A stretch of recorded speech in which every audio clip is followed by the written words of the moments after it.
कूंज जो दस ॾींदुसि। सुभाणे शाम जो मुंहिंजी उतां अची छोकिरी चाचा खे सही सलामत घर पहुचाईंदा। तिरीअ खे खीर पीआरियो आहे त तव्हांखे कूंज जी ज़िंदगी जी ज़मानत ॾियणी पवंदी। रोचाल पास माण्हू तूं ऐं तुंहिंजो सौट रहज़ मुंहिंजी भेण खे मुंहिंजे हवाले करे था पर तव्हांखे मूंसां हिकु वाइदो करिणो आहे। नांग खे सॼी ज़िंदगी मो अस्सलाम वालेकुम दोस्तों, आज वरी अपडेट ॾींदासीं। दोस्तों इन अपडेट खे अगरि तव्हां आख़िर ताईं न ॿुधो न ॾिठो त सम्झो तव्हां कुझु न ॾिठो।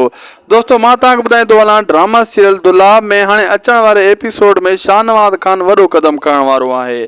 शाहनवाज़ ख़ान खे पूरी रिपोर्ट मिले थी बार बार त हाणे मंसूर ख़ान ऐं जेको रहज़न ऐं मुराद वारनि जे विच में जेको ठाह थियण वारो आहे, इन खे कहिड़े बि तरीक़े सां हू रोकंदो, को न को क़दम खणंदो। लेकिन मंसूर ख़ान इहो घटि न कंदो, कहिड़े बि तरीक़े सां इन ठाह खे मुमकिन बणाईंदो, छो त हुन खे सोडल ॿुधाए छॾियो आहे त छोकिरी किथे आहे ऐं हू पंहिंजे हथ में करे अहिड़े हिसाब सां इन ॿिन्ही धुरनि खे घुराईंदो पंहिंजे उतांक ते। सोडल बि रहज़न वारा हथ कढंदा, आलम बि हथ कढंदा। अहिड़े हिसाब सां हिन ड्रामे जी जेका बि हाणे अॻिते अपडेट्स ऐं कहाणी ईंदी वेंदी, उन में मंसूर ख़ान जो किरदारु शाहनवाज़ ख़ान खां वधीक हूंदो।